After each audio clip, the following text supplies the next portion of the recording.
यह कहानी उस वक्त के बाद की है जब जैक सोली और नेटेरी ने पेंडोरा के बाकी नावी के साथ मिलकर धरती से आए लोग से अपने प्लैनेट्स को बचाने के लिए युद्ध किया और उन्हें हराकर वापस धरती पर जाने के लिए मजबूर कर दिया था। वहां पर सिर्फ वही लोग रह रहे थे जो प्लैनेट को बर्बाद नहीं होना देना चाहते थे। जैक को उसके साथी डॉक्टर ग्रेस के अवतार से पैदा हुई एक बच्ची मिली थी जिसका नाम उसने कैटी रखा था और उससे अपने पहले बेटे का नाम नीटेन रखा था। वहाँ के सभी लोगों का मानना होता है कि हमारी जिंदगी यहाँ की देवी युवा की देन है और हमारी हर सांस उनके लिए समर्पित होनी चाहिए। इसी तरह जैक रीटेरी के साथ खुशी से अपनी जिंदगी जीने लगा। अब उसके 4 बच्चे हो चुके थे। धरती के लोगों के वहां से चले जाने के बाद उन्हें वहां पर कर्नल का बेटा मिला जो काफी छोटा था और क्योंकि कर्नल मारा जा चुका था इसलिए उन्होंने इस बच्चे को अपने साथ ही रखकर उसकी देखभाल की और उसका नाम उन्होंने स्पाइडर रखा। वह भी जैक के बच्चों के साथ ही खेला करता था और उन्हीं को अपना परिवार मानता था, लेकिन टेरी के लिए अब भी वह बच्चा एक एलियन था जो कि उसके बच्चों से हमेशा अलग ही रहेगा। और जैक ने अपने बच्चों को हथियार चलने की कला भी सिखाई। वो सब अपनी जिंदगी में काफी खुश थे, लेकिन एक दिन जैक को आसमान में एक तारा दिखा और इसका सिर्फ एक ही मतलब था कि धरती के कुछ लोग अपने स्पेसशिप के साथ आए हैं और इस बार वे कुछ ज्यादा ही तैयारी के साथ आए थे क्योंकि उन्होंने अपनी पिछली हार से बहुत कुछ सीखा था और एक बार फिर से उन्होंने सब कुछ बर्बाद करना शुरू कर दिया।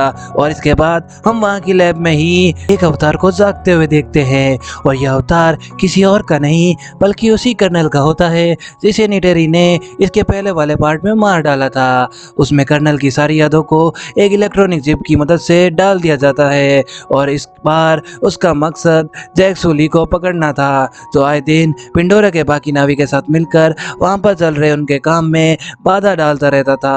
और आज भी वह अपने लोगों के साथ मिलकर एक हथियार से भरे ट्रेन पर हमला करके सारे हथियार को लूट लेता है। वहीं पर हम उसके दोनों बेटों को देखते हैं, वह भी अपने डैड की तरह ही काम करना चाहते थे और इसीलिए वह भी वहां के हथियारों को लूटने चले गए। और उसी दौरान वहां पर हुई एक हवाई हमले में निटेन घायल हो गया था, लेकिन खुशकिस्मती से उसे कुछ हुआ नहीं था और जैक उसे बचाकर घर ले आया। वहां पर बहुत सारे नावी पहाड़ों की गुफा में छुपकर रहा करते थे क्योंकि इंसानों ने वहां पर आकर उनके घरों को तबाह कर दिया था। वहां पर जैक अपने बेटे को बहुत डांट लगाता है क्योंकि उसके मना करने के बावजूद वह लोग उसके पीछे आ गए थे। अब कर्नल और उसके बाकी के साथी अवतार एक बेस पर पहुंचते हैं। वहां के जनरल बताते हैं जैक उनके काम में मुसीबत बन रहा है और अगर वह चाहते हैं कि पेंडोरा इंसाना के रहने लायक भी बने तो उन्हें किसी भी हालत में जैक को पकड़ना ही होगा। इसके लिए उसकी आर्मी बहुत दिनों से कोशिश कर रही थी, लेकिन उस पहाड़ों में उसे ढूंढना बहुत ही मुश्किल हो रहा था। कर्नल अपने साथियों के साथ उसकी तलाश करने के लिए जंगल में चला गया। वहीं पर जैक के सभी बच्चे भी घूमने के लिए आए हुए थे। वह कर्नल उस जगह पर जाता है जहां पर पिछली बार उसकी नावी लोगों से लड़ाई हुई थी। वहीं पर जैक के बच्चों की नजर उन पर पड़ जाती है और वह यह बात जैक को बता देते हैं। जैक उन्हें कोई भी हरकत करने से मना करता है और चुपचाप उन्हें वहां से निकल जाने के लिए कहता है। वह बच्चे उसकी बात मानकर वहां से जाने लगते हैं, लेकिन अचानक से उनके सामने कर्नल और उसके आदमी आ गए जिन्होंने उन्हें बंदी बना लिया था। कर्नल स्पाइडर को देखकर पहचान लेता है कि वह उसी का बेटा है और वह सबको अपने साथ ले जाने के लिए तैयारी करने लगे, लेकिन तब तक वहां पर जैक और नीटेरी भी पहुंच चुके होते हैं और वह दोनों चुप कर अपने हथियारों से उन पर हमला कर देते हैं और वह किसी तरह बच्चों को वहां से भगाने में कामयाब रहते हैं। लेकिन इन सब में स्पाइडर पकड़ा जाता है और कर्नल उसे उठाकर अपने साथ ही ले जाता है। जैक अब अपनी फैमिली की सेफ्टी के लिए उन्हें कहीं दूर ले जाना चाहता था क्योंकि स्पाइडर पकड़ा जा चुका था और उसे डर था कि कहीं वो उन्हें अब उनका पता न बता दे जिससे उसकी वजह से उसके सारे लोग भी मारे जा सकते थे। इधर स्पाइडर का पता बताने के लिए वो लोग स्पाइडर को बहुत टॉर्चर कर रहे थे, पर स्पाइडर किसी भी हाल में उनके सामने झुकने को तैयार नहीं था। इसलिए कर्नल उसे अपने तरीके से समझाने की कोशिश करता है। वो उसे वहां से बाहर निकलने का लालच देता है। इधर जैक अपनी फैमिली को बचाने के लिए किसी और को मुखिया बनाकर कहीं और जाने के लिए निकल जाता है जहाँ उसे वह इंसान कभी ढूंढ ना सके। और बहुत सारे आइलैंड को पार करते हुए वह एक अनोखे आइलैंड पर पहुंचता है जहाँ के लोग पानी और जमीन दोनों जगह पर रहने में सक्षम थे। वहाँ के सारे लोगों उन्हें देखकर वहाँ पर इकट्ठा हो जाते हैं। वह अपने से अलग लोगों को देखकर थोड़ा हैरान भी थे। थोड़ी ही देर में वहाँ पर उनका मुखिया भी आ जाता है। जैक उनसे प्लीज करता है कि वह उसकी और उसकी फैमिली को वहाँ पर रहने की इजाजत दे पर वहाँ का मुखिया उसे कहता है कि हम लोग पानी में रहने वाले हैं और वह लोग उनके साथ नहीं रह पाएंगे। लेकिन जैक का मानना था कि वो लोग बहुत जल्द उनके तौर तरीके सीख जाएंगे और बहुत जल्द वह अपने आप को इस काबिल बना लेंगे कि वह वहाँ पर आराम से रह सके। वहाँ का मुखिया उसकी बातों को मान लेता है और वह उन्हें वहाँ रहने की इजाज़त दे देता है। वह अपने बेटे और बेटी को यह जिम्मेदारी सौंपता है कि वो उन्हें वहाँ पर रहने के तरीके सिखाए और उसी दिन से वो लोग उनके साथ पानी में रहने और वहाँ पर रहने की ट्रेनिंग शुरू कर देते हैं। सभी को शुरू में बहुत दिक्कत हो रही थी पर ज़्यादा देर तक पानी के अंदर रहने में कठिनाई आई थी, लेकिन किटी पानी में रहना बड़े आराम से सीख गई थी। जैक भी वहाँ के मुखिया के साथ पानी में रहने वाले क्रिएचर की ट्रेनिंग ले रहा था पर उसे भी काफ़ी दिक्कत हो रही थी। इधर कर्नल स्पाइडर को लेकर अपने लिए एक इकरान चुनने आया था ताकि वह पूरी तरह से एक नावी बन जाए और बहुत जल्द वो एक इकरान को चुन लेता है।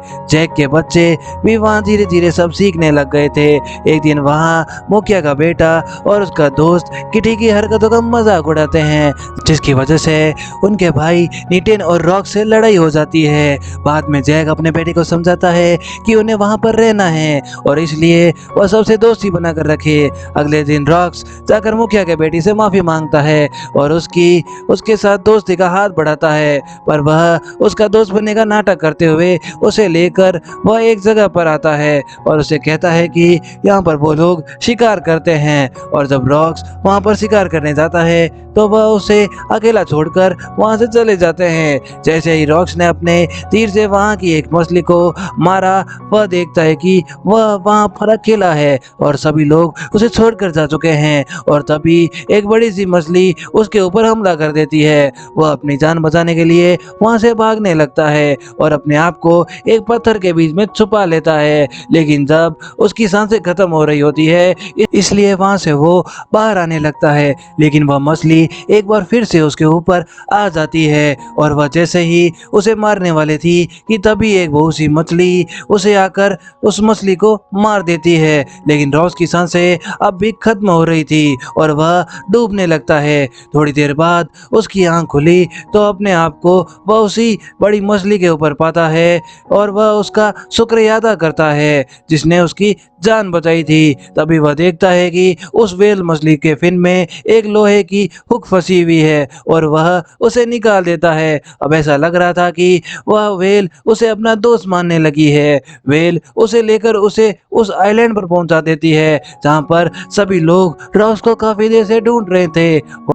वहाँ का मुखिया अपने बेटे की गलती की सजा देने की बात करता है, लेकिन रॉक्स कहता है कि इसमें सारी गलती उसकी खुद की है। इस बात से वह लड़का भी उसका सच में दोस्त बन जाता है। अगले दिन रॉक्स बताता है कि एक व्हेल ने उसकी जान बचाई है जिसका ऊपर का एक फिन कटा हुआ था। मुखिया की बेटी उसे तुरंत पहचान जाती है और वह बताती है उसे टोकुन कहा जाता है, लेकिन जिसे उसने देखा था उसका नाम पाइकन है जिसे सबसे अलग और अकेला कर दिया गया है क्योंकि लोगों का कहना था कि वह एक हत्यारा है जिसने कई सारे नाविक को मारा था। लेकिन रॉक्सी इस बात को मानने के लिए तैयार नहीं था क्योंकि उसने उसकी जान बचाई थी। वह वहां से सीधा पाइकन से मिलने गया और उसे पूछने लगा कि उसे सबसे अलग क्यों कर दिया गया है। वह पाइकन उसे लेकर समुद्र की गहराइयों में चला गया। इधर कर्नल अपने साथियों के साथ जैक की खोज में था। वह एक बहुत से बड़े जहाज जो टोकुन का शिकार किया करते थे उसकी मदद से वहां से दूर हरे आइलैंड की छानबीन करने का सोचता है और थोड़ी देर में वो लोग आइलैंड पर पहुंच जाते हैं और वहां के लोगों को टॉर्चर करके उनसे जैक के बारे में पूछने लगते हैं, लेकिन कोई भी उन्हें कुछ भी बताने को तैयार नहीं था, इसलिए वह उनके पूरे गांव को ही जला देता है। जैक उसी आइलैंड के दूसरी छोर पर रह रहा था। वहां का मुखिया उसे बताता है कि वो लोग उसे ढूंढते हुए उनके यहाँ पहुंच चुके हैं। जब वहाँ के आइलैंड वाले कर्नल को कुछ नहीं बताते हैं तो उसे एक आइडिया आता है और वो उनके इलाके के टोकन का शिकार करने का डिसाइड करता है ताकि ये देखकर सारे आइलैंड वाले उनकी ताकत को जान सके। इधर रॉक्स पाइकन के साथ बॉन्ड बना करके उसके बारे में जानता है कि उसे सबसे अलग क्यों किया गया। रॉक्स देखता है कि हंटर्स ने उन पर हमला कर दिया था जिसमें कई नावी और टोकन मारे गए थे, लेकिन सबने उसी को हमलावर समझा। इधर वो हंटर्स आधुनिक मशीनों का इस्तेमाल करके बड़े से टुकन को बड़ी ही आसानी से मार गिराते हैं और उसे मारकर उसके अंदर से वह कोई फ्लूइड बाहर निकालते हैं जिसके इस्तेमाल करने से इंसान की उम्र बढ़ती नहीं थी और इसलिए वह काफी महंगा भी बिकता था। वह लोग उस टुकन की लाश को लेकर उस आइलैंड के पास फेंक देते हैं जिसे देखकर वहाँ के लोग काफी ज्यादा दुखी हो गए थे क्योंकि वहाँ के रहने वाले सारे जानवर उनके परिवार के ही एक हिस्से की तरह थे। वह सब गुस्से में इंसानों से लड़ने का डिसाइड करते हैं, लेकिन जैक उन सबको समझाता है कि वह उनसे लड़कर जीत नहीं सकते क्योंकि उनके पास उनसे कई गुना ज्यादा आधुनिक हथियार है। वहीं रॉक्स को पाइकन की चिंता हो रही थी इसलिए वह उनसे मिलने के लिए जाने लगा, लेकिन उसके भाई बहन से कहीं जाने से मना कर रहे थे और वह सब उसे रोकने के लिए उसके पीछे जाने लगे। वही वह देखते हैं कि पाइकन को एक तीर लगा हुआ है और वह सब जल्दी से उस तीर को बाहर निकालने की कोशिश करने लगते हैं और वह तभी देखते हैं कि हंटर्स की शिप बहुत तेजी से उनकी तरफ आ रही है और रॉक्स जल्दी से सारी बातें अपने पिता जैक्स को बताता है। जैक्स सभी को लेकर उनकी ओर निकलता है। वो लोग उस तीर को बहुत ही मुश्किल से उसको बाहर निकाल पाते हैं, लेकिन अब वो हंटर्स उनके पीछे पड़ गए थे क्योंकि कर्नल उन सब का पकड़ करके जैक तक पहुंचना चाहता था, लेकिन वो लोग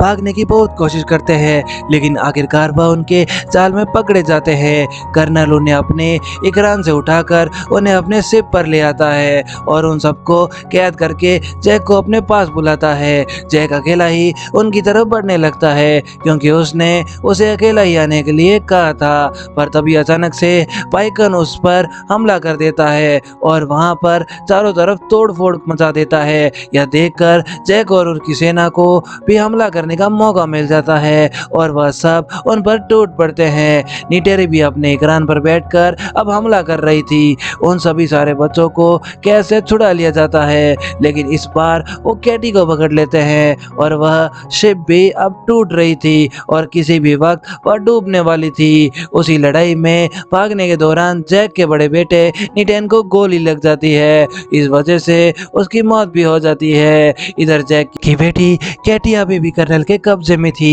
जैक और नीटेरी गुस्से में उसे मारने के लिए निकल पड़ते हैं। शिप पर पहुंचते ही वह दोनों शेर की तरह उन सब पर टूट पड़ते हैं और वह उन्हें बहुत ही बुरी मौत मारते हैं, लेकिन वह कर्नल किटी को चाकू की नोक पर रखकर जैक से उसका हथियार फेंकने को कहता है, लेकिन तभी नीटेरी स्पाइडर को पकड़कर उसे मारने की धमकी देती है, जिससे डरकर कर्नल केटी को छोड़ देता है। जैक सबको वहां से जाने का बोलकर खुद कर्नल से अकेला लड़ने लगता है, लेकिन अब वो शिप उसे पूरी तरह से पलटने वाली थी, जिसकी वजह से वह शिप के अंदर फंसने लगते हैं। जैक आखिरकार किसी तरह कर्नल को मारकर वही पानी में फेंक देता है, लेकिन अब उन सभी की सांसें खत्म हो रही थी और उसे वहां से बाहर निकलने का कोई रास्ता भी नहीं मिल रहा था। इधर नीटेरी भी अपनी सबसे छोटी बेटी के साथ उसी शिप में फंसी हुई थी क्योंकि उसे भी कहीं बाहर जाने का रास्ता दिखाई नहीं दे रहा था। तभी नीटेरी के पास किटी आती है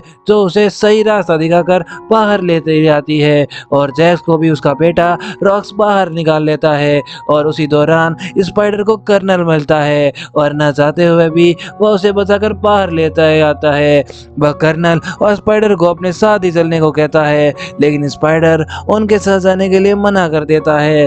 वहीं मूवी की एंड में जैक के बेटे नीटेन को उनकी देवी ईवा को सौंप दिया जाता है। तो दोस्तों इसी तरह यह मूवी एंड होती है। तो दोस्तों प्लीज़ आप मुझे ये कमेंट करके बताएं कि आपको एक्सप्लेनेशन कैसा लगा, और अगर आपको ये अच्छा लगा है तो प्लीज़ लाइक कीजिएगा एंड कमेंट कीजिएगा और चैनल को सब्सक्राइब करना मत भूलिएगा।